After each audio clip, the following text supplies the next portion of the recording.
Serangan penyakit jarang ditemukan mewabah secara besar-besaran dalam budidaya ikan nila.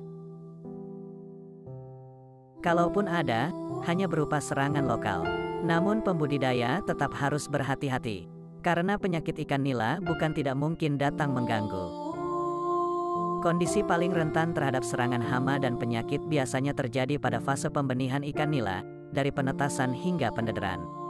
Penyakit ikan nila bisa ditularkan lewat aliran air, udara dan kontak langsung.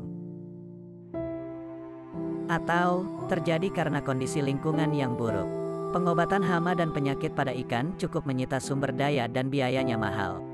Oleh karena itu, pencegahan harus lebih diutamakan dibanding pengobatan.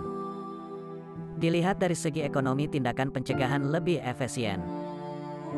Pencegahan merupakan langkah yang paling efektif untuk menekan resiko hama dan penyakit ikan nila. Karena bila hama dan penyakit sudah menyerang, ongkos penanggulangannya akan lebih besar. Ada beberapa cara yang bisa dilakukan untuk mencegah serangan hama dan penyakit ikan nila, diantaranya pengolahan dasar kolam, yaitu pengeringan, pengapuran, dan pemupukan. Pengeringan dilakukan dengan menjemur dasar kolam setiap kali hendak memulai budidaya.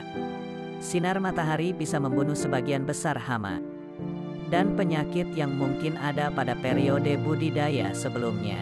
Pengapuran dasar kolam juga membantu mematikan sebagian penyakit. Memasang filter atau saringan pada pintu pemasukan air untuk mencegah sebagian hama dan vektor pembawa penyakit masuk ke dalam kolam.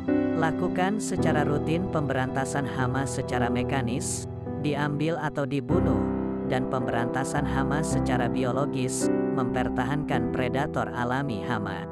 Apabila hama tetap membandel, bisa dipertimbangkan menggunakan obat-obatan kimia. Gunakan bibit ikan nila unggul yang tahan terhadap penyakit. Bibit sebaiknya didapatkan dari sumber terpercaya, seperti litbang perikanan. Mengurangi kepadatan ikan agar tidak terjadi kontak antar ikan secara langsung. Dengan jarangnya populasi, kadar oksigen terlarut dalam air kolam akan lebih banyak. Berikan pakan dengan takaran yang tepat untuk menghindari terjadinya penumpukan sisa pakan dalam kolam. Sisa pakan akan membusuk sehingga menurunkan kualitas lingkungan kolam dan menjadi tempat berkembang biaknya bibit penyakit. Lakukan penanganan ikan secara hati-hati pada saat penebaran atau pemindahan antar kolam, agar ikan tidak terluka yang memicu infeksi penyakit. Apabila langkah pencegahan sudah dilakukan dan hama penyakit tetap muncul, baru lakukan pemberantasan hama dan pengobatan penyakit dengan menggunakan obat-obatan kimia. Yang perlu diingat, pemberian bahan kimia akan mendatangkan efek samping lain. Pengobatan penyakit bisa dilakukan dengan memberikan bahan kimia pada kolam, merendam ikan yang sakit, mencampur obat dengan pakan, atau memberikan obat secara langsung pada tubuh ikan.